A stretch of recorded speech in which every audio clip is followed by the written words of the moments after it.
The industrial fan overhead rattles like machine gun fire, casting shifting shadows across the crowded warehouse floor. Maya Chen stands motionless beside conveyor belt 7, her scarred hands gripping a clipboard that trembles despite her effort to stay still. The morning shift at Blackwater Defense Manufacturing has barely begun, but already the whispers follow her like smoke through the cavernous space. Before we jump back in, tell us where you're tuning in from, and if this story touches you, make sure you're subscribed, because tomorrow I've saved something extra special for you. She keeps her head down, focusing on inventory numbers that blur together in neat columns. Her long sleeves, always long sleeves, even in the suffocating heat of the Nevada factory floor, hide what everyone already knows is there. The scars, thick, ropey lines that wind around her forearms like twisted vines, disappearing beneath fabric that can never quite conceal their true extent. Tommy Rodriguez, a line supervisor with 20 years of factory experience and the subtle cruelty that comes from feeling trapped in mediocrity, approaches with his usual morning swagger. His steel-toed boots echo against concrete as he stops just close enough to make Maya uncomfortable, close enough for others to notice. "Morning, Frankenstein," he says, loud enough for the nearby workers to hear. A few snicker. Maya's jaw tightens almost imperceptibly, but she doesn't look up from her clipboard. She's learned that eye contact only encourages him. "Heard you dropped another pallet yesterday," Tommy continues, circling her like a predator testing wounded prey. "Third one this month. Maybe if you weren't so jumpy all the time, you could actually do your job without making everyone else clean up after you." The accusation stings because it contains a grain of truth. Maya's hands do shake sometimes, especially when the factory noise gets too loud or when someone approaches from behind without warning. The doctors called it nerve damage from her accident, but the real diagnosis runs much deeper than damaged tissue. "Sorry," Maya whispers, her voice barely audible above the industrial din. "Won't happen again." Tommy leans closer, his breath hot against her ear. "You know what I think? I think someone like you shouldn't be working around heavy machinery. Dangerous for everyone else." He straightens up, addressing the small crowd that's gathered to watch the daily humiliation. "What do you all think? Should someone with hands that shake like autumn leaves be operating equipment worth more than she'll make in a lifetime?" The laughter that follows cuts through Maya like broken glass. She's learned to absorb it, to let it wash over her without showing reaction. But something shifts in her breathing pattern, becomes more controlled, more deliberate.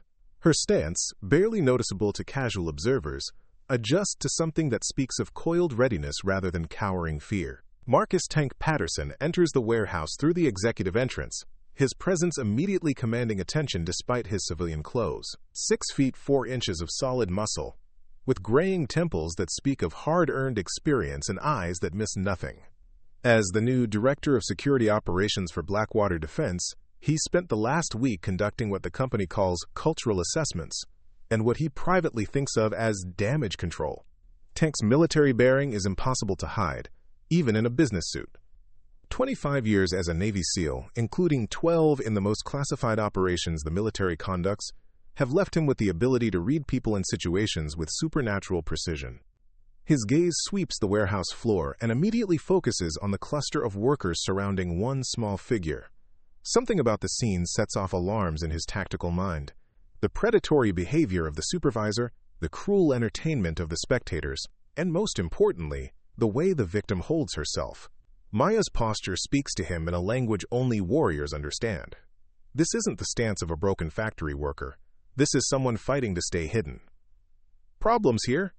Tank's voice carries across the warehouse floor with the authority of someone accustomed to being obeyed instantly. The crowd disperses like startled birds, workers suddenly remembering urgent tasks that require their immediate attention. Tommy Rodriguez, caught off guard by the interruption, struggles to maintain his swagger in the face of Tank's imposing presence. "No problem, sir. Just addressing some workplace safety concerns with one of our less reliable employees." Tank studies Maya for a long moment. She keeps her eyes down, but he notices things others miss. The way her breathing remains controlled despite obvious stress. How her feet are positioned for movement despite appearing submissive. A slight tremor in her hands that speaks of damage rather than fear. "What's your name?"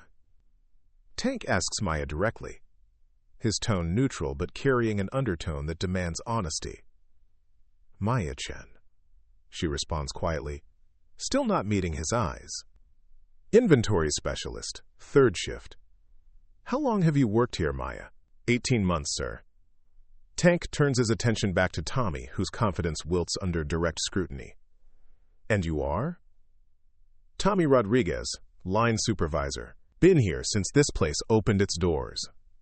The pride in Tommy's voice grates against Tank's sensibilities. He's seen this type before, small men who derive power from tormenting those they perceive as weaker. In the teams, such behavior would have been stomped out immediately, but civilian workplaces operate under different rules. 18 months, Tank repeats thoughtfully. And in that time, what kind of safety record has Maya maintained? Tommy shifts uncomfortably. Well, there have been some incidents. Incidents? Tank's voice takes on an edge that makes several nearby workers step back involuntarily. What kind of incidents? Dropped equipment, delayed shipments, that sort of thing, Tommy stammers, suddenly aware that his casual cruelty might have professional consequences under new management. Tank makes a mental note to review Maya's actual performance records before drawing conclusions. In his experience, the truth rarely aligns with the stories told by bullies seeking to justify their behavior. I'll be conducting individual performance reviews over the next few weeks, Tank announces to the assembled workers. I want to understand exactly how this facility operates and who contributes to our mission. His gaze settles meaningfully on Tommy. And who might be creating obstacles to that mission? The warehouse slowly returns to normal operations, but Tank remains focused on Maya. Something about her doesn't fit the narrative of a damaged, unreliable worker. Her movements, when she thinks no one is watching, are too precise.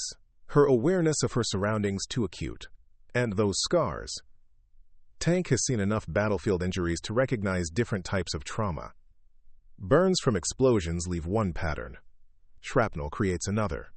But the scars visible on Maya's hands and wrists speak of something else entirely, something deliberate and sustained. As Maya returns to her inventory duties, Tank decides to observe from a distance. What he sees over the next hour confirms his suspicions. Despite her apparent nervousness around people, Maya demonstrates exceptional competence with her assigned tasks. Her inventory counts are precise. Her equipment handling is careful and professional. The tremor in her hand seems to disappear when she's focused on work rather than social interaction. More telling are the subtle signs of training that civilian observers would never notice. The way she positions herself near exits. How she uses reflective surfaces to monitor approaches from behind.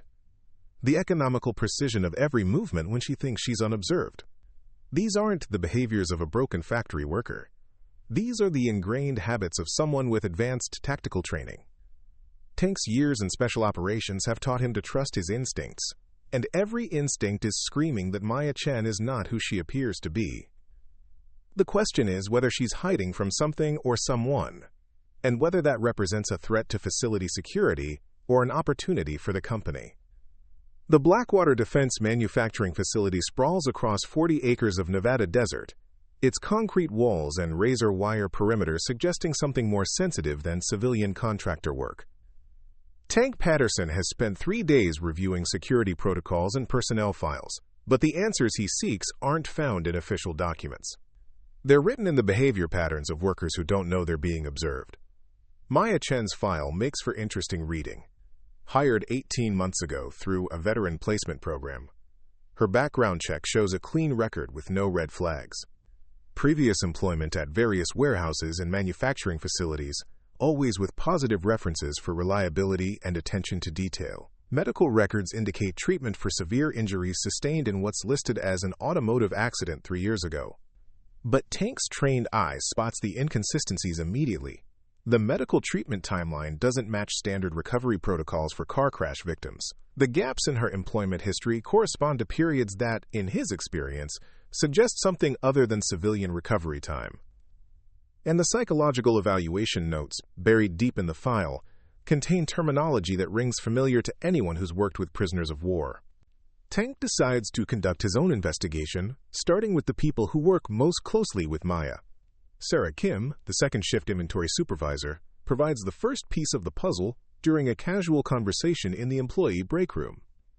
"Maya's the most reliable worker I've ever supervised," Sarah says, stirring sugar into her coffee with obvious sincerity. Sure, she's quiet, keeps to herself, but her work is flawless. Never missed a day, never complained about overtime, never caused drama with other employees. "What about the incidents Rodriguez mentioned?" Tank asks casually. "Equipment damage? Safety concerns?" Sarah's expression darkens. Tommy Rodriguez wouldn't recognize good work if it carried his paycheck. Maya's had exactly 2 minor incidents in 18 months, both during her first week when she was still learning our systems. Since then, 0 problems. The disparity between official narrative and observed reality confirms Tank's suspicions. Someone is actively working to undermine Maya's reputation, and the motivation appears personal rather than professional. His investigation continues throughout the week. Tank positions himself at various observation points, studying Maya's interactions with different personnel. What he discovers paints a picture of systematic harassment disguised as workplace management. Maya arrives each day precisely 30 minutes before her shift begins, not from eagerness but from what Tank recognizes as operational security habits. She parks in the furthest corner of the employee lot, positioning her vehicle for rapid departure if necessary. Her route through the facility follows paths that maximize visibility and minimize vulnerability to ambush. During break periods, Maya sits alone but not randomly. She chooses positions that allow observation of all entrances while keeping her back to solid walls. She eats quickly and efficiently, staying alert to her surroundings in ways that suggest training rather than paranoia. Most telling are the moments when Maya thinks she's unobserved. Tank watches her move through the warehouse with fluid precision, her apparent clumsiness and nervousness disappearing when human interaction isn't required. She handles equipment with expert competence, performs quality checks with military thoroughness, and maintains workspace organization that would satisfy the most demanding drill sergeant. The contradiction between public perception and private competence convinces Tank that Maya is actively concealing her true capabilities. The question is why someone with obvious skills would choose to appear weak and damaged. The answer begins to emerge during Tank's review of facility security footage. Blackwater Defense maintains comprehensive surveillance for classified work areas, and Tank uses his security access to study recordings from Maya's first days of employment. The earliest footage shows a different person entirely. Maya's initial interviews and orientation sessions reveal someone moving with controlled confidence, answering questions with crisp professionalism, demonstrating familiarity with industrial safety protocols that exceed standard civilian training. Preparing and narrating this story took us a lot of time, so if you are enjoying it, subscribe to our channel. It means a lot to us. Now, back to the story. But something changes in week 2. Tank watches Maya's transformation from competent professional to nervous, damaged worker, and the timeline corresponds exactly with her first encounters with Tommy Rodriguez and his circle of cronies. The security footage captures incidents that never appear in official reports. Maya being accidentally bumped into while carrying fragile equipment. Tools mysteriously missing from her workstation, forcing her to request replacements that create documentation of carelessness. Comments and gestures designed to provoke reactions that can be reported as workplace disruptions. Tank recognizes the pattern immediately.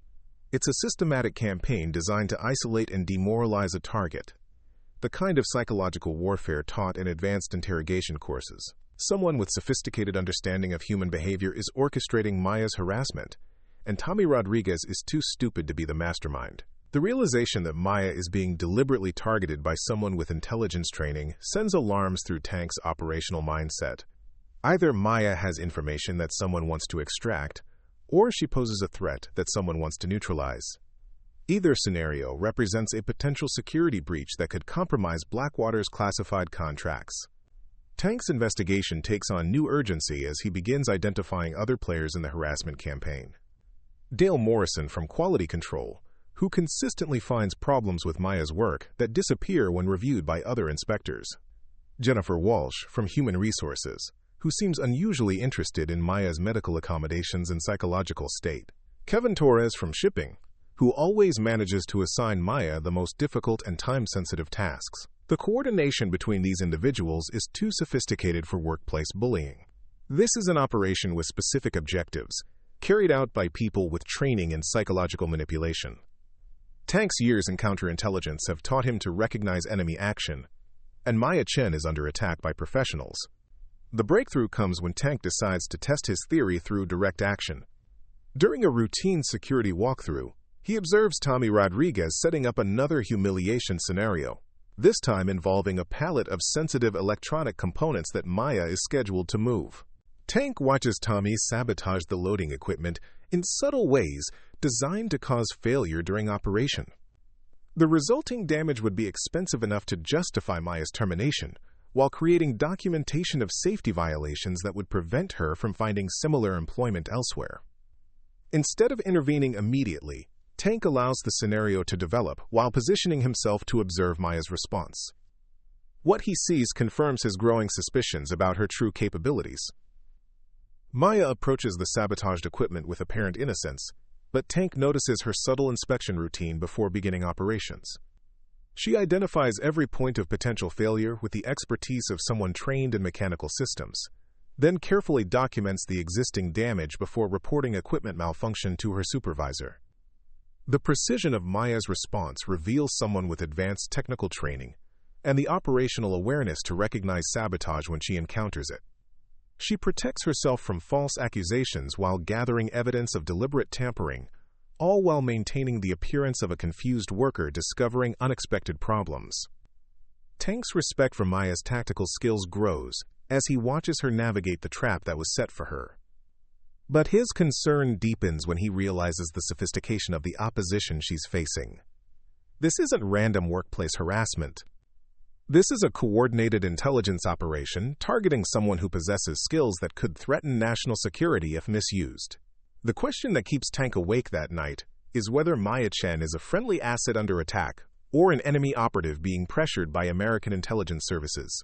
Either way, his responsibility as Director of Security Operations requires him to determine the truth before the situation escalates beyond his ability to control. His decision to approach Maya directly comes after discovering one final piece of evidence that changes everything. While reviewing her medical file more thoroughly, Tank finds a notation that was buried in routine paperwork but speaks volumes to someone with his background. The treating physician who handled Maya's initial injuries is Dr. Richard Hawkins, a specialist in trauma recovery, who Tank knows from his own experience with wounded warriors.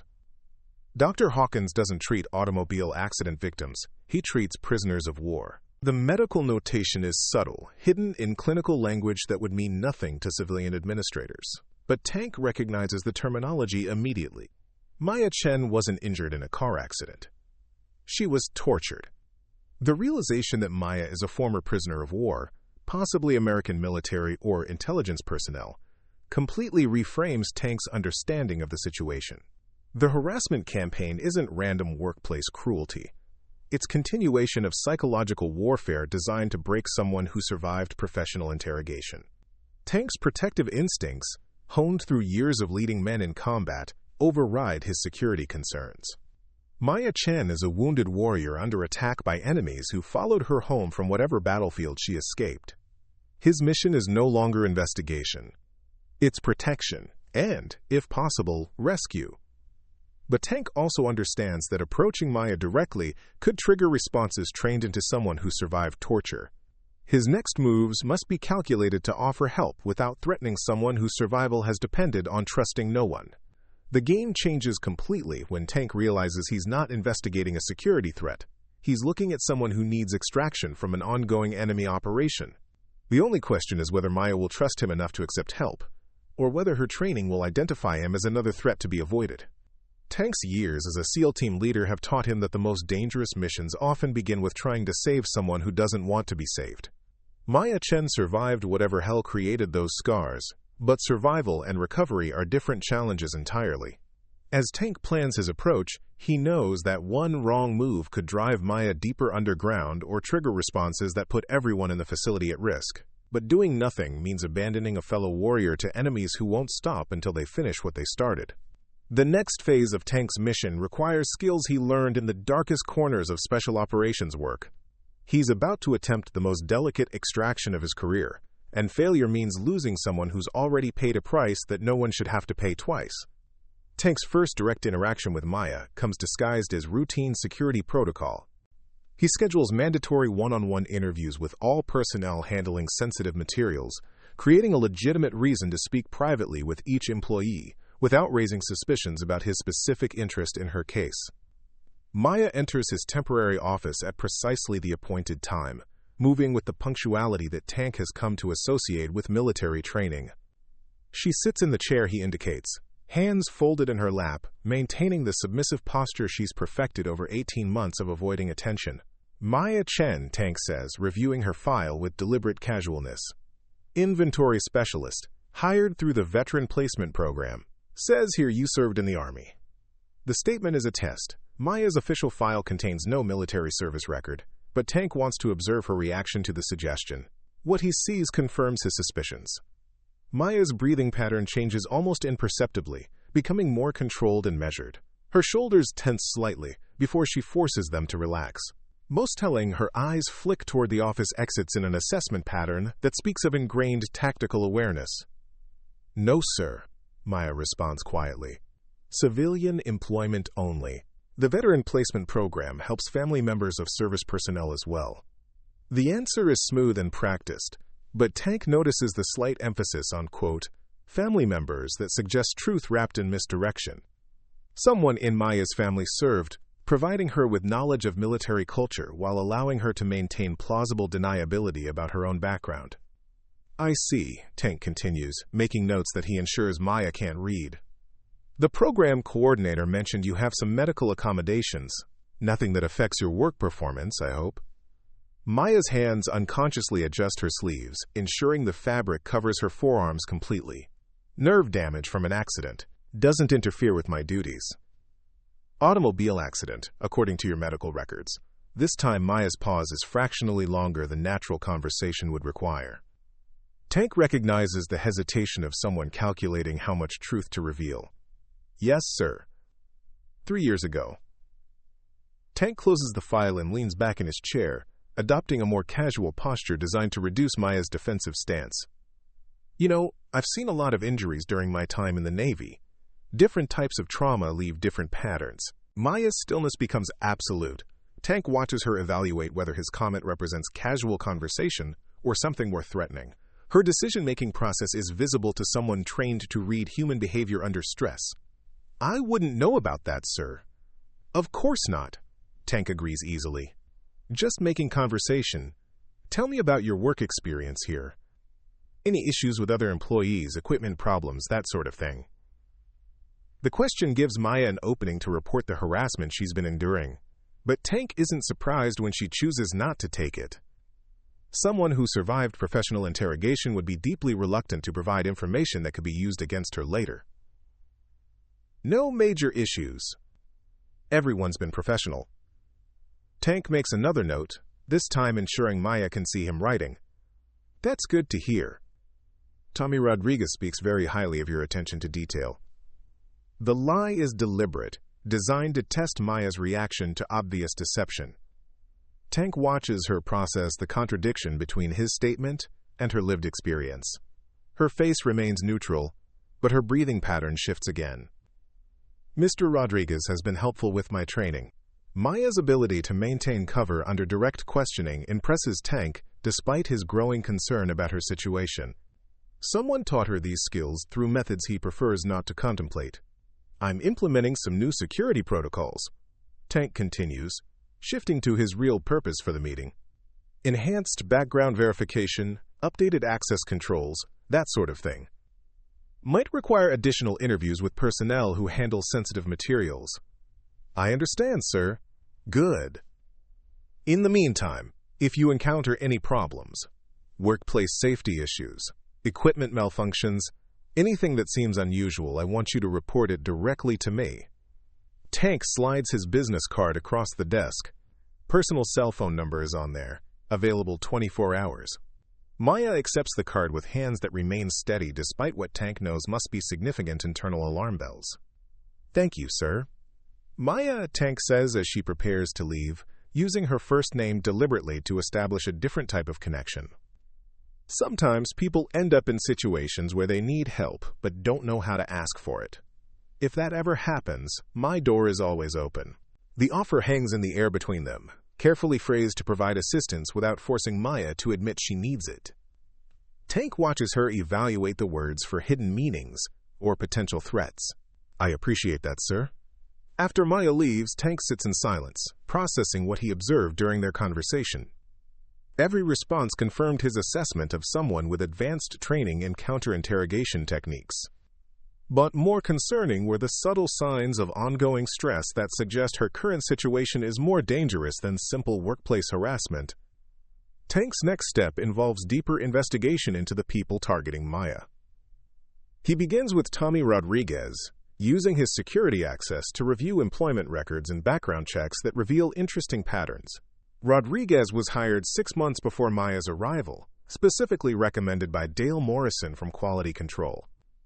Morrison's background includes military service, but not in conventional roles. His security clearance documentation shows involvement with military intelligence units that specialize in psychological operations. The connection between Morrison and Rodriguez suggests coordination rather than coincidence. Tank's growing suspicion that Maya is being targeted by a professional operation gains support as he digs deeper into the backgrounds of her primary tormentors. Jennifer Walsh from Human Resources presents another piece of the puzzle. Her employment history includes work with various government contractors, always in positions that provide access to personnel files and psychological profiles. Her recommendations for Maya's medical accommodations seem helpful on the surface, but Tank recognizes them as intelligence gathering disguised as concern. Kevin Torres from Shipping completes the pattern. His background includes logistics experience with units that Tank knows were involved in prisoner transport and facility security operations. Torres' assignment of difficult tasks to Maya isn't random harassment. It's systematic pressure designed to create stress responses that can be observed and analyzed. Tank realizes he's looking at a coordinated intelligence operation, targeting Maya specifically. The question is whether this represents foreign espionage, domestic surveillance, or something else entirely. Each possibility carries different implications for how he should respond. His investigation takes on new urgency when he discovers that Maya's tormentors have been documenting her responses to their harassment. Dale Morrison's quality control reports contain detailed observations about Maya's behavior under stress, formatted more like psychological assessment than workplace evaluation. The reports note Maya's breathing patterns during confrontation, her defensive postures when cornered, and her recovery times after particularly stressful incidents. Someone is studying Maya's psychological state with scientific precision, and the data is being compiled in formats that suggest intelligence analysis rather than workplace management. Tank's concern deepens when he realizes the sophistication of the operation targeting Maya. This isn't casual surveillance. Someone has invested significant resources in understanding her psychological profile, suggesting that either she possesses information of exceptional value or represents a threat requiring careful monitoring. The breakthrough in Tank's investigation comes when he discovers an encrypted communication system being used by Maya's tormentors. His security access allows him to monitor facility networks, and advanced analysis reveals data packets being transmitted to external servers using protocols that suggest government or military origins.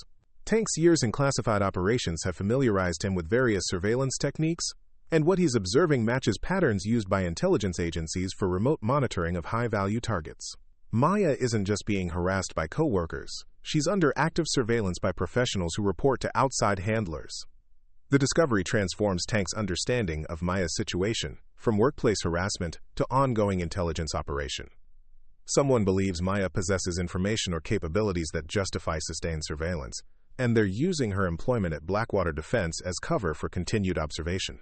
Tank's protective instincts override his security concerns as he realizes Maya is essentially a prisoner being held under surveillance rather than behind bars. Her apparent cooperation with her tormentors isn't submission. It's survival strategy employed by someone who understands that resistance would bring more severe consequences.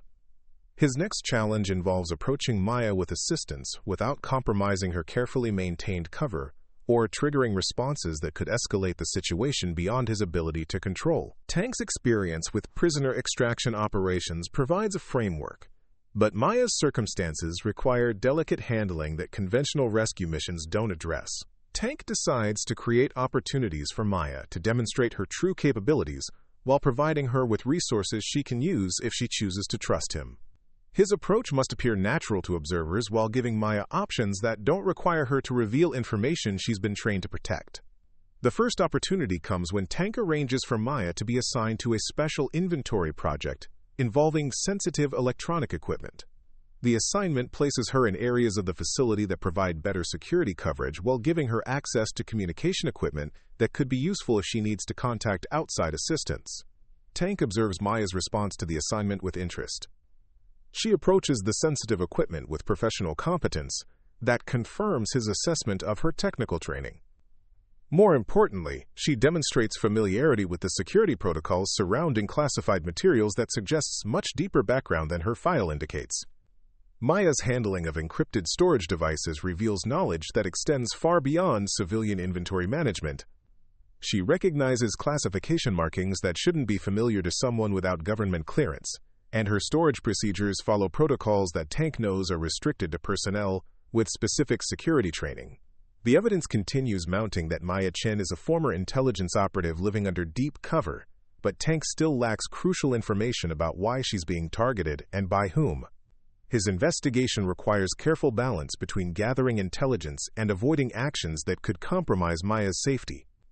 Tank's years leading special operations teams have taught him that the most dangerous missions often involve extracting personnel who can't openly request assistance. Maya's situation fits that pattern perfectly, complicated by the fact that her captors are using psychological pressure rather than physical restraint. The escalation comes when Tank discovers that Maya's surveillance includes electronic monitoring of her personal communications and financial activities. Someone is tracking every aspect of her life outside the workplace, creating a comprehensive intelligence picture that extends far beyond what workplace harassment would require. The sophistication of the surveillance operation confirms Tank's assessment that Maya is being monitored by government-level resources. Whether this represents legitimate national security operations or something more sinister remains unclear, but the implications for Maya's safety are significant either way. Tank's decision to intervene directly comes when he realizes that Maya's situation is deteriorating despite her careful compliance with her tormentor's expectations. The psychological pressure is being systematically increased, suggesting that whoever is running the operation believes they're close to achieving their objectives. The pattern suggests that Maya is being prepared for something beyond continued surveillance. Tank's experience with interrogation operations recognizes the signs of psychological conditioning designed to break resistance before moving to more direct methods of extracting information. His protective instincts, honed through years of leading men in combat, override his caution as Tank realizes that Maya may be running out of time. The gradual escalation of pressure against her suggests that her handlers are preparing for a final phase that could involve her disappearance from the workplace entirely. Tank's next moves must be calculated to provide Maya with protection while avoiding actions that could trigger her immediate removal from the facility. His years in counterintelligence have taught him that sometimes the best way to help someone is to make their enemies believe they're winning. The challenge involves creating opportunities for Maya to demonstrate her true capabilities while maintaining the appearance of continued compliance with her surveillance. Tank needs to understand exactly what skills Maya possesses before he can determine how best to assist her escape from the psychological prison her enemies have constructed. His plan begins with subtle modifications to Maya's work assignments that will test her technical capabilities while providing her with access to resources she could use for communication or escape if necessary. Tank's years planning special operations have taught him that successful missions require multiple contingencies and careful preparation for various scenarios. But Tank also understands that Maya's survival has depended on trusting no one, and convincing her to accept help will require proof that he represents genuine assistance rather than another threat. His next actions must demonstrate both capability and intention in ways that Maya's training will recognize as authentic. The most dangerous phase of Tank's mission is about to begin, and success will require all the skills he developed during his most classified operations. Maya Chen survived whatever created those scars, but Tank knows that survival and freedom are different objectives entirely. His years as a SEAL team leader have prepared him for missions where success means bringing everyone home alive, but Maya's situation requires extraction techniques that extend far beyond conventional rescue operations. Tank is about to attempt the most delicate mission of his career, and failure could cost Maya more than just her life. The breaking point arrives on a Tuesday morning when Tank discovers that Maya's surveillance team has escalated to active psychological manipulation, designed to trigger what intelligence professionals call a, quote, stress break. The overnight shift supervisor reports that someone sabotaged Maya's workstation, destroying 3 weeks of inventory records and creating documentation that would justify immediate termination. Tank reviews the security footage from multiple angles, his trained eye identifying the subtle coordination between supposed coincidental events. Tommy Rodriguez arrives early to discover the destroyed records. Dale Morrison appears with quality control documentation that supports the narrative of Maya's incompetence. Jennifer Walsh emerges from Human Resources with termination paperwork that was prepared before the incident occurred. The operation unfolds with military precision, each participant executing their role in what Tank recognizes as a coordinated psychological attack designed to push Maya beyond her breaking point. Someone wants to see how she responds when her carefully maintained cover is threatened with complete destruction. Tank realizes that Maya's handlers have grown impatient with gradual pressure and are forcing a crisis that will require her to reveal her true capabilities or face consequences that extend beyond simple job loss. The escalation suggests that whatever information they're seeking from Maya has become a priority that justifies greater risks. His decision to intervene directly comes when Tank observes Maya's response to the sabotage. Instead of the confusion and distress her tormentors expect, Maya demonstrates controlled assessment that reveals tactical thinking under pressure. She documents the destruction with photographic precision, collects evidence of tampering, and prepares her defense with the methodical competence of someone accustomed to hostile environments. But Tank also notices something that chills him to the bone. Maya's hand tremor has disappeared entirely, replaced by the steady control of someone preparing for combat. Her breathing has shifted to the controlled pattern that Tank recognizes from pre-mission preparation. Most alarming, her positioning has changed to something that provides clear fields of fire and multiple escape routes. Tank realizes that Maya's psychological conditioning is beginning to crack under sustained pressure, and her trained responses are emerging in ways that could be catastrophic in a civilian environment. Someone with her apparent capabilities could cause significant casualties if her survival instincts override her restraint. The immediate threat comes when Tommy Rodriguez confronts Maya about the destroyed records in front of the entire morning shift. His accusations are designed to humiliate and provoke, but Tank sees something different in Maya's reaction than previous encounters. Maybe it's time we talked about whether someone with your limitations belongs in a facility handling sensitive materials, Rodriguez says, his voice carrying the practiced cruelty of 18 months of psychological warfare. Maya's response is barely audible, but Tank reads her lips from across the warehouse floor. "You have no idea what my limitations are." The words carry a weight that silences the crowd of onlookers. Rodriguez, interpreting Maya's quiet statement as defiance rather than warning, makes the mistake that Tank has been dreading. "Let's see what you're hiding under those sleeves," Rodriguez says, reaching for Maya's arm with the intention of exposing her scars to public ridicule. Everyone knew what kind of damaged goods we're dealing with. Maya's response is instantaneous and overwhelming.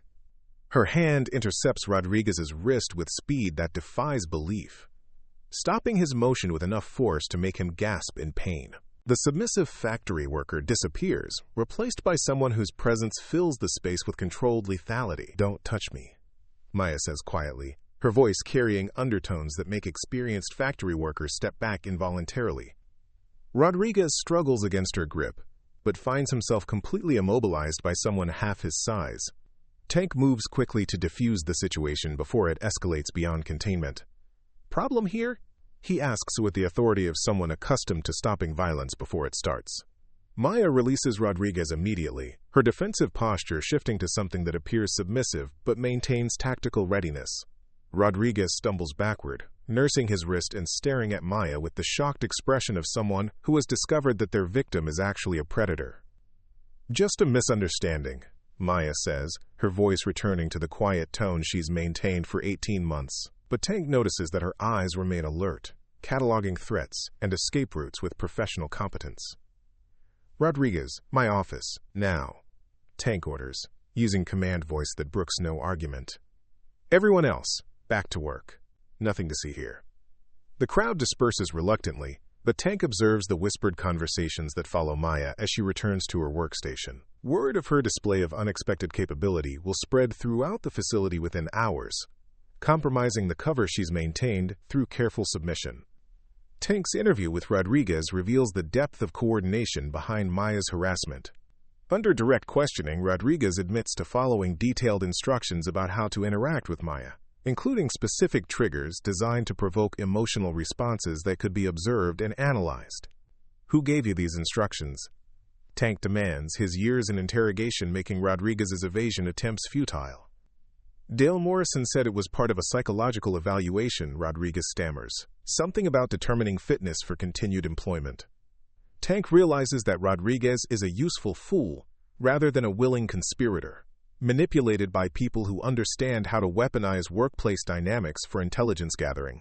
But the revelation that Morrison is actively orchestrating Maya's psychological torture confirms Tank's assessment of a professional operation. His next step involves direct confrontation with the people running surveillance on Maya. Tank's years in special operations have taught him that sometimes the best defense is aggressive action that forces enemies to reveal their capabilities and intentions.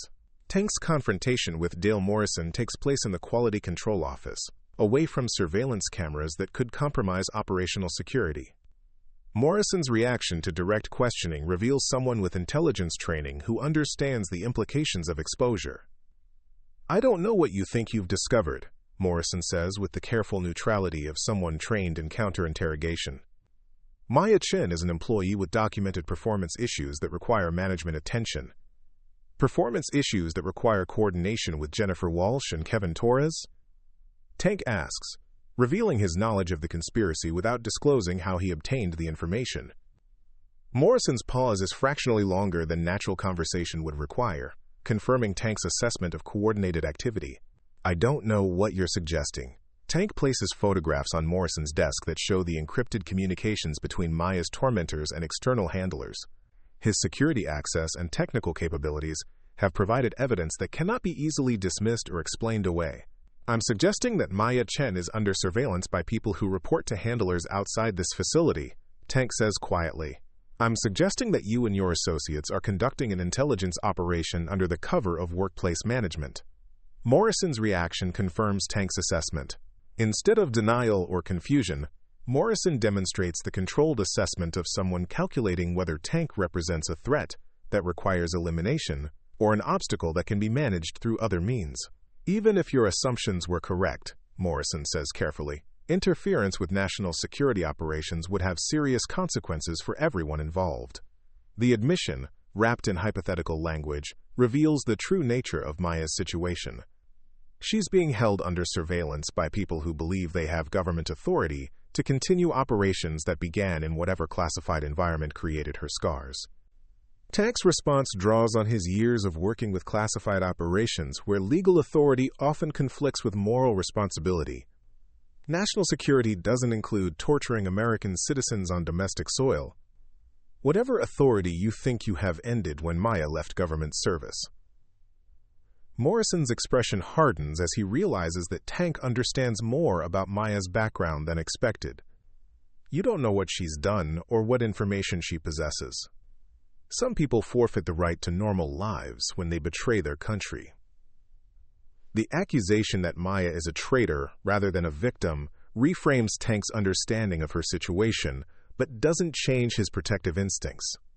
Even if Maya compromised national security, continued psychological torture serves no legitimate intelligence purpose. If Maya committed crimes, she should be prosecuted through proper channels, Tank responds. Psychological warfare disguised as workplace harassment isn't law enforcement. It's revenge. Morrison's silence confirms Tank's assessment that Maya's surveillance represents unofficial operations motivated by personal vendetta rather than national security requirements. Someone with authority to conduct intelligence operations is using government resources to settle scores rather than protect American interests. Tank's investigation into Maya's background begins with careful inquiries through his network of contacts in special operations communities. His years in classified work have created relationships with people who can access information that doesn't appear in official records. The truth about Maya Chen emerges in fragments shared by people who remember operations that officially never happened. Her real name is Dr. Maya Reeves, former military intelligence officer, specializing in psychological operations against high-value targets in classified overseas facilities.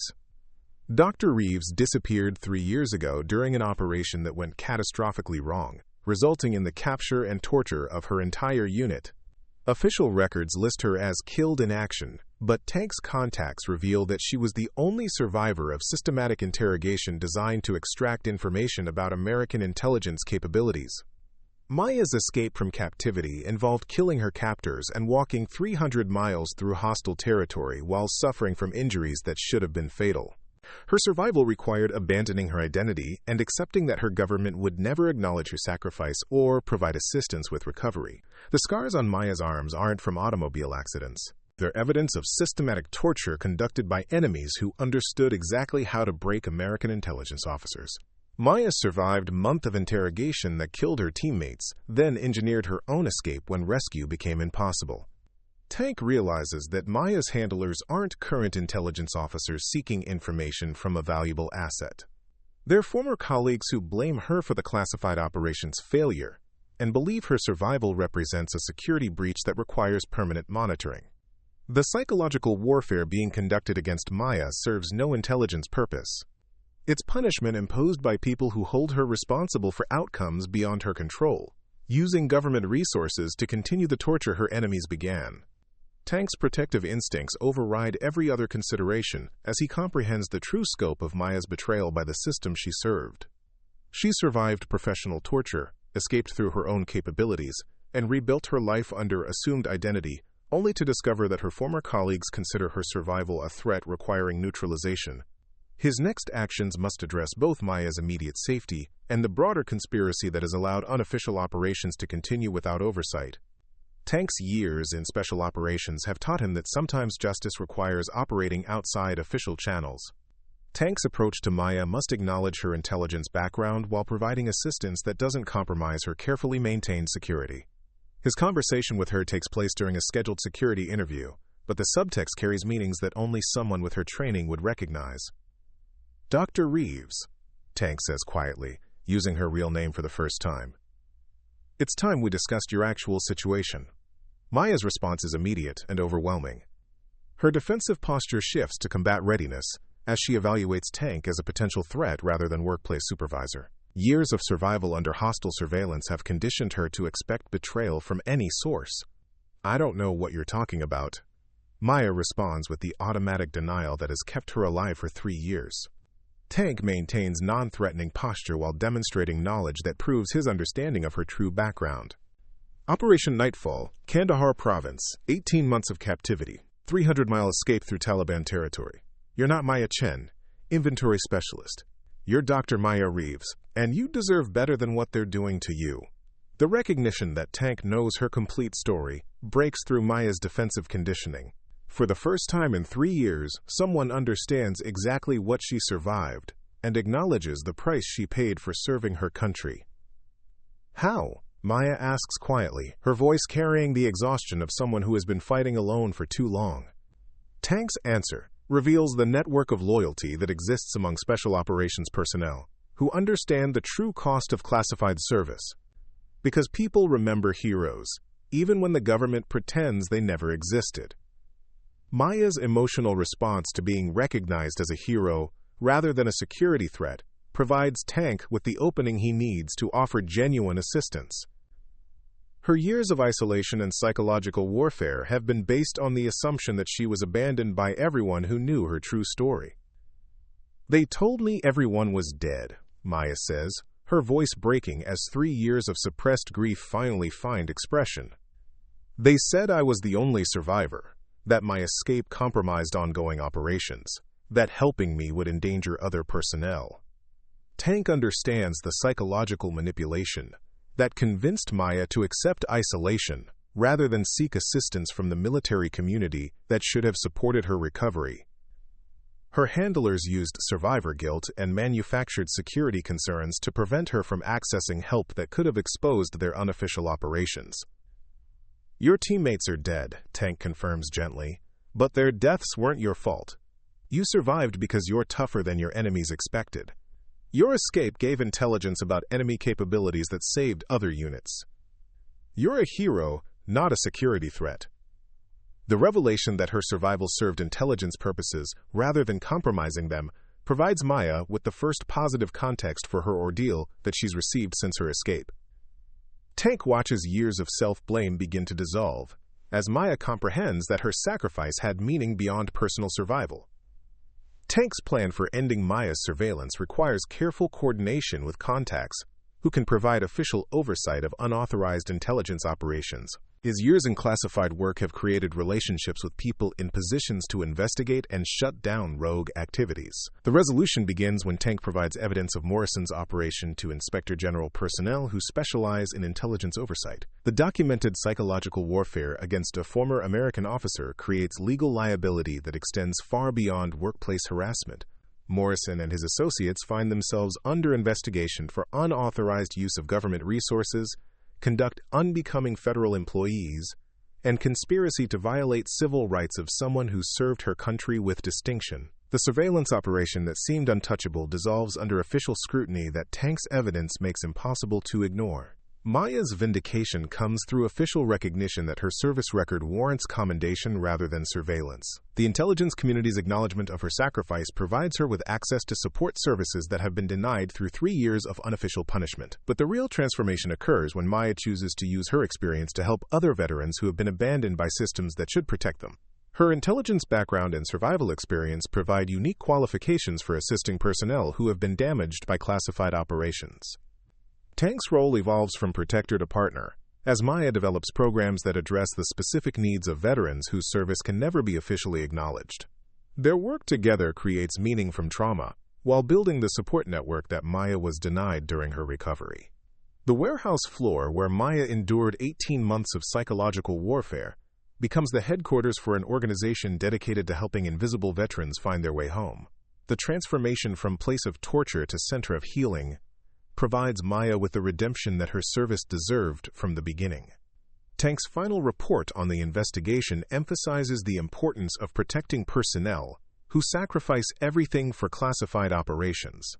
His recommendations result in policy changes that provide better oversight of intelligence activities and support for personnel whose service can never be publicly acknowledged.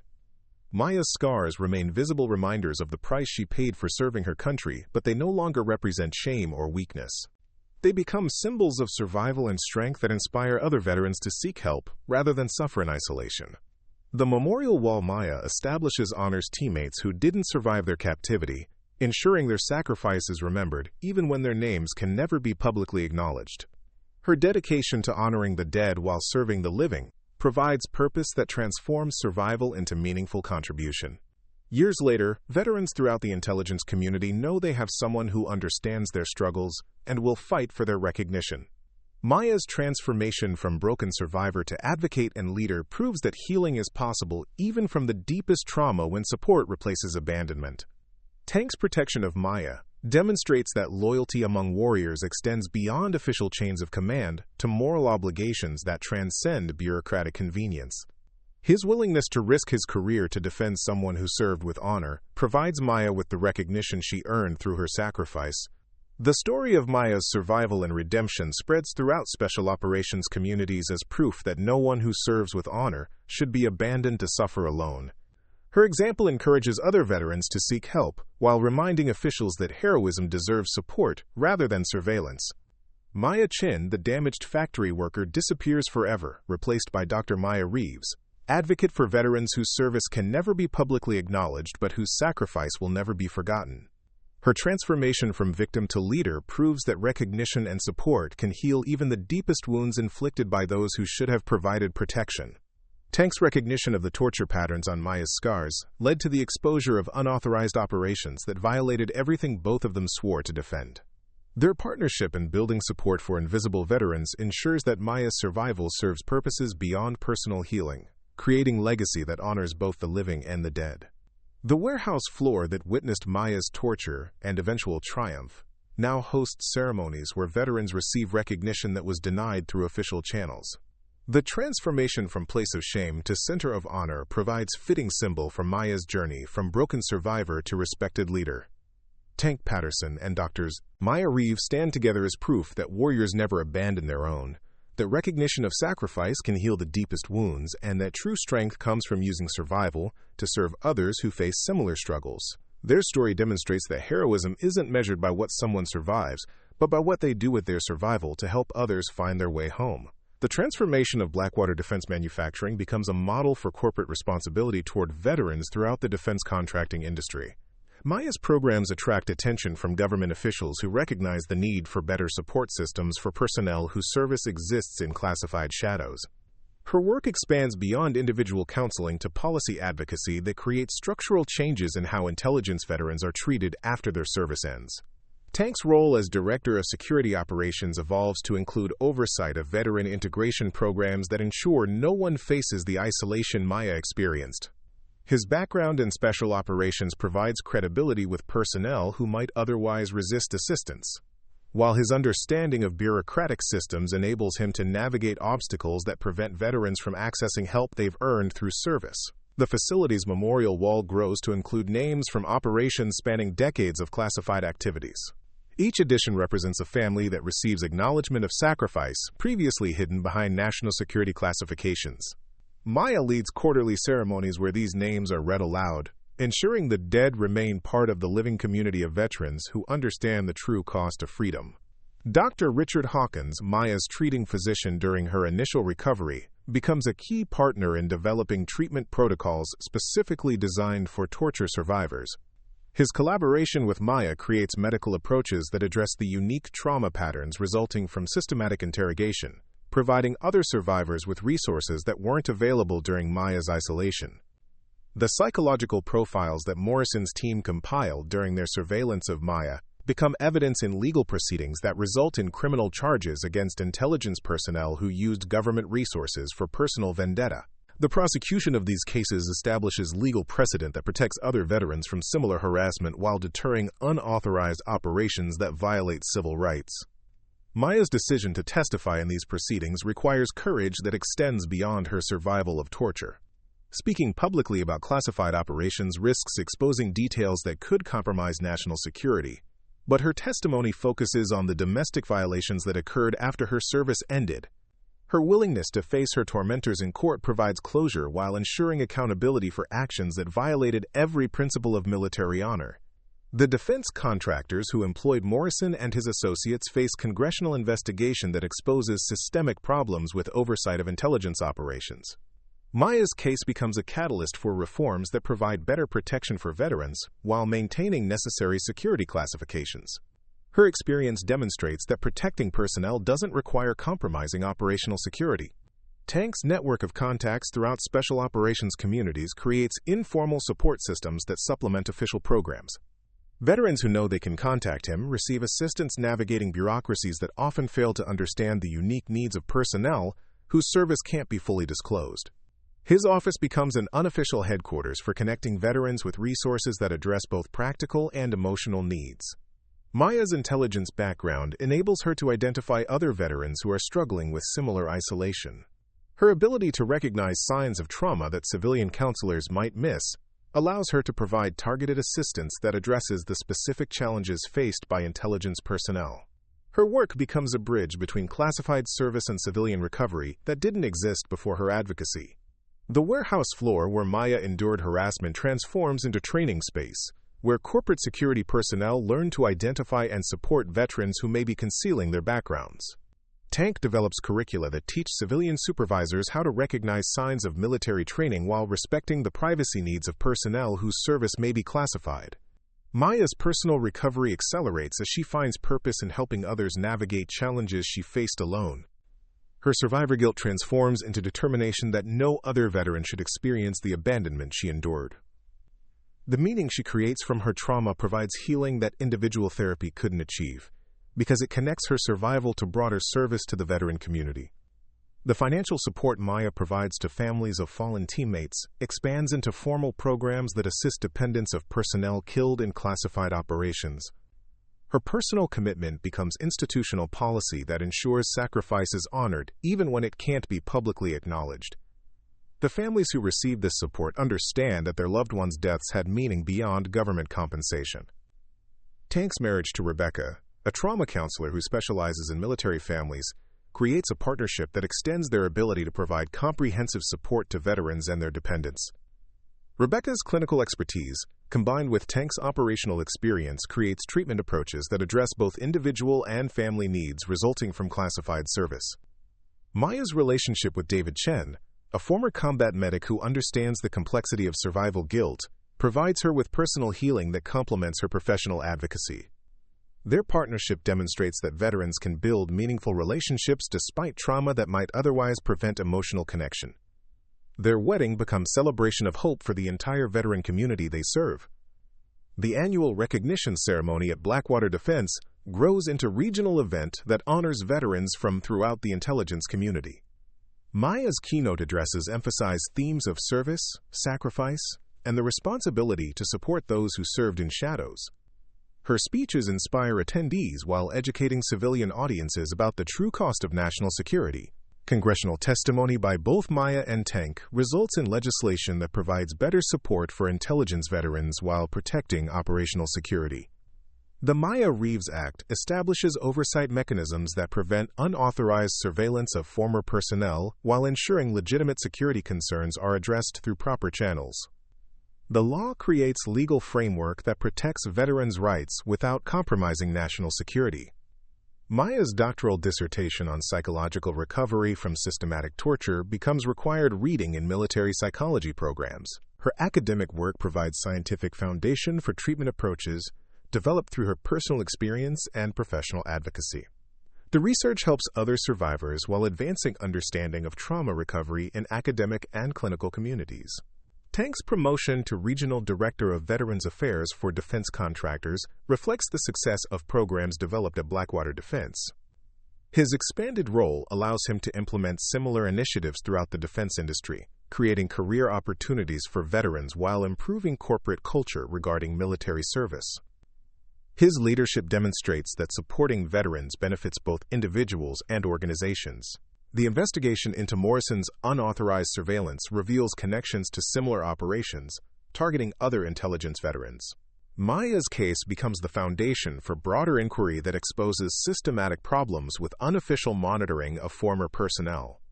The resulting prosecutions and policy changes protect hundreds of veterans who were unaware they were being surveilled. Maya's work with international human rights organizations provides expertise on torture recovery that helps survivors worldwide.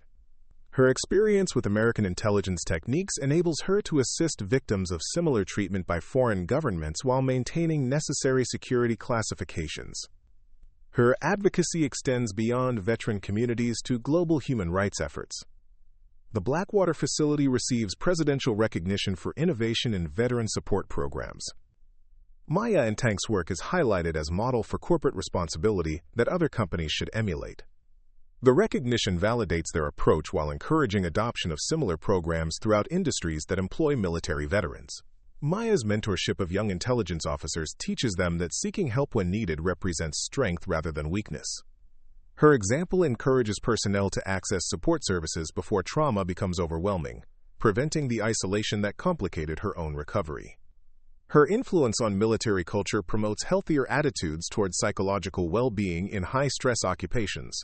Tank's development of screening protocols helps identify veterans who may be concealing trauma from classified operations. His assessment tools enable human resources personnel to provide appropriate support without requiring disclosure of classified information. The protocols protect both individuals and organizations while ensuring veterans receive assistance they need. The Memorial Scholarship Fund, established in honor of Maya's fallen teammates, provides educational opportunities for children of personnel killed in classified operations. The program ensures that sacrifice extends beyond individual loss to investment in future generations. Recipients understand that their education honors parents whose service can never be fully acknowledged. Maya's appearances at military academies inspire cadets to consider the long-term implications of intelligence careers, while emphasizing the importance of mutual support among personnel who serve in classified roles. Her presentations balance realistic discussion of challenges with emphasis on meaningful service that protects American interests. Her influence shapes future officers who understand their responsibility to support subordinates.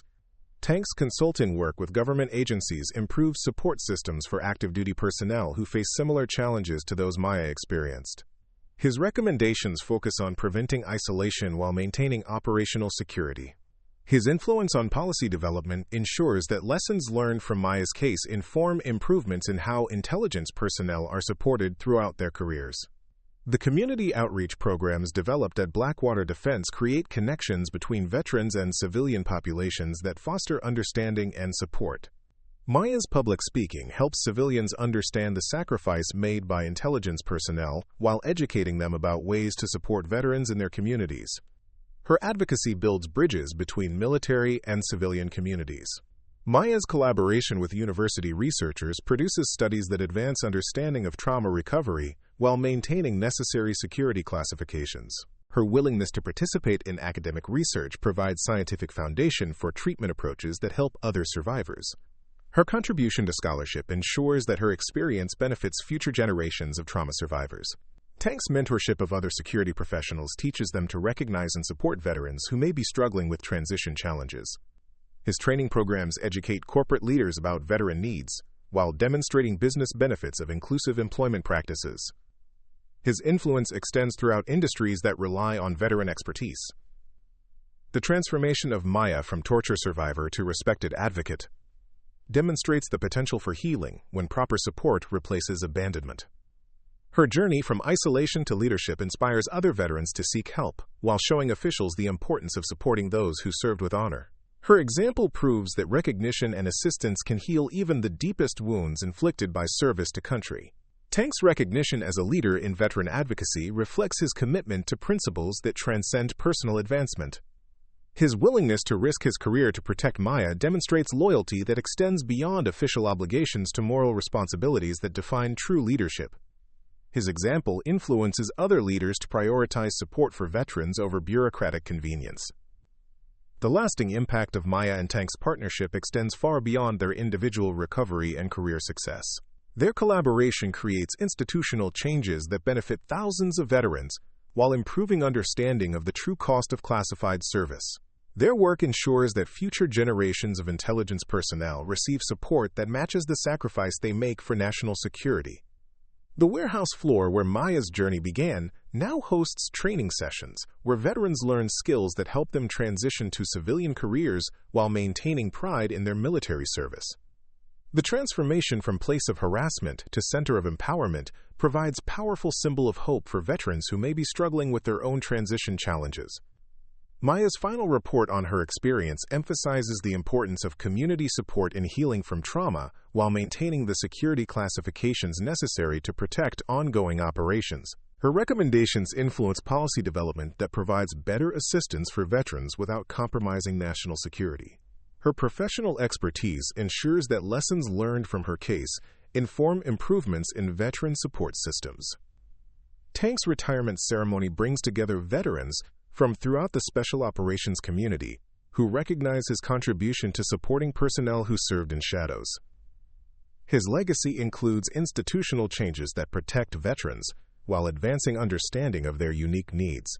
His service demonstrates that leadership continues beyond military careers through commitment to those who served alongside him. Maya and Tank's story concludes with their continued partnership in advocating for veterans whose service may never be publicly acknowledged, but whose sacrifice deserves recognition and support.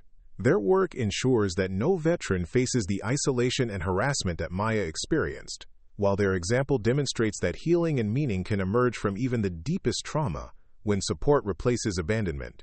The scars on Maya's arms remain visible reminders of the price she paid for serving her country, but they no longer represent shame or weakness. They symbolize survival and strength that inspire other veterans to seek help, while reminding officials that heroism deserves support rather than surveillance. Her transformation from victim to advocate proves that recognition can heal wounds that seemed permanent. Tank's protection of Maya demonstrates that loyalty among warriors extends beyond official chains of command to moral obligations that transcend bureaucratic convenience. His willingness to investigate unauthorized operations while supporting a fellow veteran provides model for leadership that prioritizes people over politics. His example influences other leaders to remember their responsibility to those who served with honor. The memorial wall at Blackwater Defense stands as permanent reminder that freedom requires sacrifice from people whose names may never be publicly known but whose service will never be forgotten by those who understand its true cost. Maya and Tank ensure that the dead are honored while the living receive support that transforms survival into meaningful contribution to the veteran community and the nation they served. 5 years after the exposure of Morrison's surveillance operation, Maya receives an unexpected visitor at her office in the newly constructed Veterans Recovery Center. Agent Sarah Martinez from the CIA's Office of Inspector General arrives without appointment, carrying classified files that could change everything Maya has built. Dr. Reeves, Martinez begins, settling into the chair across from Maya's desk. We've uncovered information about Operation Nightfall that you deserve to know. Maya's hands remain steady as she closes the case file she was reviewing, but Tank notices the subtle shift in her breathing pattern from his position near the window. His presence during these meetings has become routine, providing security that allows Maya to engage with government officials without triggering defensive responses learned during her captivity. Martinez opens a file marked with classifications that Maya recognizes from her intelligence career. The operation wasn't compromised by your escape. It was sabotaged from within by someone who wanted your unit eliminated to cover their own illegal activities.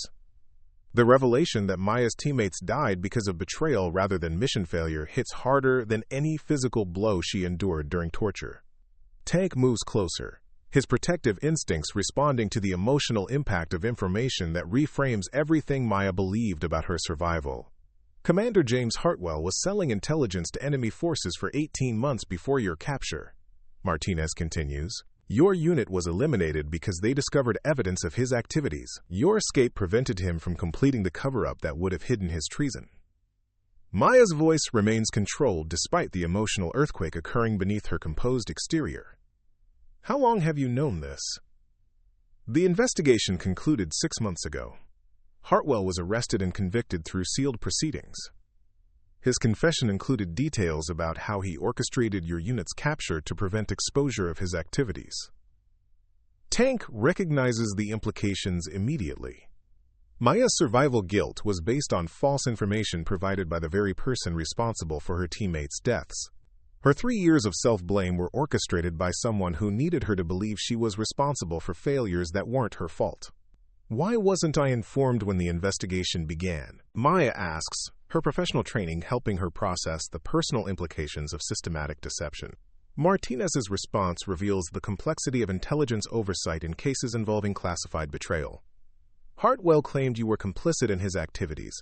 The investigation required verifying your innocence before sharing information that could compromise ongoing prosecutions. The suggestion that Maya might have been considered a traitor rather than a victim explains the surveillance she endured and the reluctance of officials to provide support during her recovery. Tank's anger at the injustice grows as he comprehends how Maya was victimized twice, first by enemies and then by her own government. The evidence completely exonerates you, Martinez emphasizes. Hartwell's records show that your unit was specifically targeted because you were investigating discrepancies that would have exposed his activities. Your survival and escape actually provided intelligence that helped convict him. Maya processes the information with the analytical skills that made her effective in intelligence work, but Tank sees the emotional impact behind her professional composure. Learning that her survival served justice rather than compromising security provides validation she was denied during years of guilt and isolation. There's more, Martinez continues, producing additional documents. Hartwell coordinated with Morrison to continue surveillance after your escape. The harassment you experienced was designed to prevent you from investigating your own case and discovering the truth about your unit's deaths. The conspiracy extends deeper than Tank anticipated, revealing coordination between active duty personnel and civilian contractors that violated multiple laws while tormenting someone who survived torture in service to her country. Maya's systematic harassment wasn't random cruelty, but calculated effort to protect a traitor's reputation. Tank's protective instincts transform into something more dangerous as he realizes the scope of betrayal Maya endured. How many people were involved in covering up Hartwell's activities? Martinez's answer reveals institutional failures that extend far beyond individual corruption. 17 personnel across multiple agencies. Most have been prosecuted, but some received administrative punishment rather than criminal charges due to classification issues. Maya's response demonstrates the emotional growth she's achieved through years of recovery and advocacy work. Instead of anger at the injustices she suffered, her primary concern focuses on other veterans who might face similar betrayal. How many other cases involve similar cover-ups? Maya asks, how many veterans are being blamed for failures that weren't their responsibility? Martinez's silence provides an answer that concerns both Maya and Tank.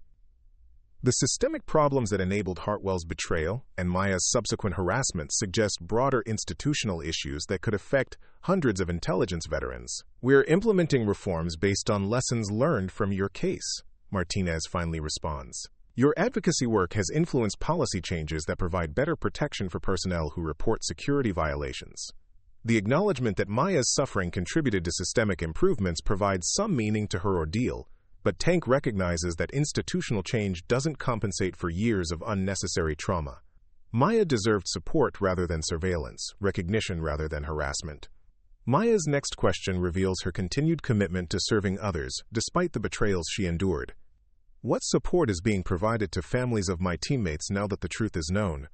Martinez produces additional files containing information about compensation and recognition programs for families affected by Hartwell's betrayal.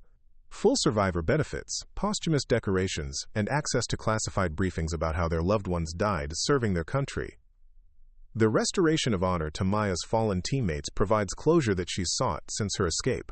Knowing that their families understand the truth about their sacrifice removes guilt that has haunted Maya throughout her recovery. Tank observes Maya's emotional response to learning that her teammates' deaths will be properly honored. The tears that fall represent grief, finally freed from the contamination of false guilt and survivor shame that complicated her healing process. There's one final matter, Martinez says, producing a document that makes Maya's breath catch. The President wants to award you the Medal of Honor for your actions during and after Operation Nightfall. Your survival, escape, and subsequent advocacy have served national security interests in ways that deserve the highest recognition. The offer of the nation's highest military decoration represents vindication beyond anything Maya imagined possible during her darkest moments. Tank sees her struggle to process recognition that seems incompatible with years of believing herself responsible for mission failure. I don't deserve recognition for surviving when my teammates didn't. Maya responds with the humility that has characterized her approach to her own suffering. Martinez's answer reveals understanding of survivor psychology developed through years of investigating classified operations. Your teammates died because a traitor betrayed them. You survived because you're stronger than your enemies expected. Your advocacy work has prevented other veterans from facing similar betrayal. You've earned this recognition through service that continues beyond your original mission. Tank supports Maya's decision-making process by providing perspective that only another veteran can offer.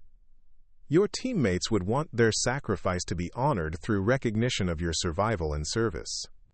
Accepting this award honors them while inspiring other veterans who face similar challenges. Maya's eventual acceptance of the Medal of Honor reflects her growth from broken survivor to respected leader who understands that recognition serves purposes beyond personal validation. Her willingness to receive public honors provides visibility for veteran issues while demonstrating that recovery from trauma is possible with proper support. The ceremony takes place at the Veterans Recovery Center that Maya and Tank built together, with attendants including families of her fallen teammates and veterans who have benefited from programs developed through her advocacy. The President's remarks emphasize themes of service, sacrifice, and the responsibility to support those who serve in shadows. Maya's acceptance speech focuses on the teammates who didn't survive, and the veterans who continue to struggle with trauma from classified operations. Her words inspire attendees while educating civilian audiences about the true cost of intelligence work and the importance of supporting those who serve in classified roles. Tank's role in the ceremony includes reading the names of Maya's fallen teammates, ensuring their sacrifice is acknowledged publicly for the first time since their deaths. His voice carries the weight of someone who understands the brotherhood that binds special operations personnel and the responsibility to honor those who gave everything for their country. The investigation into Hartwell's betrayal reveals broader patterns of corruption that affect multiple intelligence agencies. Maya's case becomes the catalyst for reforms that provide better oversight of classified operations while protecting personnel who report violations of security protocols. Congressional hearings featuring Maya's testimony result in legislation that provides legal protection for intelligence whistleblowers while maintaining necessary classification systems. Her professional expertise and personal experience create credibility that influences policy development in ways that benefit future generations of intelligence personnel. Tank's promotion to Assistant Secretary of Veterans Affairs reflects recognition of his innovative approaches to supporting veterans with classified backgrounds. His new role allows him to implement programs nationally that were pioneered at Blackwater Defense, creating career opportunities for veterans while improving support systems throughout government agencies. The expansion of Maya's recovery programs to international partnerships provides assistance to torture survivors worldwide, while advancing American interests in human rights advocacy. Her expertise with intelligence techniques enables her to help victims of similar treatment by foreign governments while maintaining security classifications necessary to protect ongoing operations. Maya's marriage to David Chen represents personal healing that complements her professional achievements. Their relationship demonstrates that veterans can build meaningful lives despite trauma that might otherwise prevent emotional connection. Their partnership inspires other veterans while providing Maya with personal support that sustains her public advocacy. Tank's continued friendship with Maya provides stability that allows her to take risks in her advocacy work, while maintaining emotional equilibrium necessary for effective leadership. Their partnership demonstrates loyalty among veterans that extends beyond official obligations to personal commitments that last lifetime. The Veterans Recovery Center becomes a model for facilities nationwide that provide specialized treatment for intelligence personnel. Maya's programs address unique needs of veterans whose service can't be fully disclosed, while providing effective treatment for trauma resulting from classified operations. Maya's academic appointments at Georgetown University and the Naval War College provide platforms for educating future intelligence officers about psychological challenges they may face, while emphasizing importance of mutual support among personnel who serve in classified roles. Her influence on military education promotes healthier attitudes towards seeking help when needed. Tank's consulting work with international allies helps other nations develop support systems for their own intelligence veterans. His expertise in American programs provides foundation for cooperation that strengthens relationships while advancing shared interests in supporting personnel who serve in shadows. The annual memorial service at Blackwater Defense grows to include recognition of intelligence personnel from throughout the government who died in classified operations. Maya's leadership ensures that sacrifice is honored even when it can't be publicly acknowledged, providing comfort to families while inspiring continued service among active duty personnel. Maya's book about recovery from torture becomes required reading in psychology programs while influencing treatment approaches used by clinicians worldwide. Her willingness to share personal experience for educational purposes provides scientific foundation for helping other survivors while advancing understanding of trauma recovery in academic communities. Tank's retirement ceremony brings together veterans from throughout the special operations community who recognize his contribution to supporting personnel who served in shadows. His legacy includes institutional changes that protect veterans while advancing understanding of their unique needs throughout government and civilian organizations. The lasting impact of Maya and Tank's partnership extends far beyond their individual recovery and career success. Their collaboration creates institutional changes that benefit thousands of veterans while improving understanding of the true cost of classified service among officials responsible for supporting those who serve in intelligence roles. Maya's transformation from torture survivor to Medal of Honor recipient demonstrates the potential for healing when proper support replaces abandonment. Her journey from isolation to recognition inspires other veterans while showing officials the importance of supporting those who served with honor, regardless of the circumstances surrounding their service. Tank's evolution from protective mentor to policy leader reflects his commitment to principles that transcend personal advancement. His willingness to risk his career to protect Maya led to systematic changes that benefit veterans throughout government, while demonstrating leadership that prioritizes people over bureaucratic convenience. The Veterans Recovery Center stands as permanent monument to the possibility of healing from even the deepest trauma when recognition and support replace abandonment and surveillance. Maya and Tank's work ensures that future generations of intelligence personnel receive assistance that matches the sacrifice they make for national security, while honoring those who gave everything in service to their country. Up next, you've got 2 more standout stories right on your screen. If this one hit the mark, you won't want to pass these up. Just click and check them out.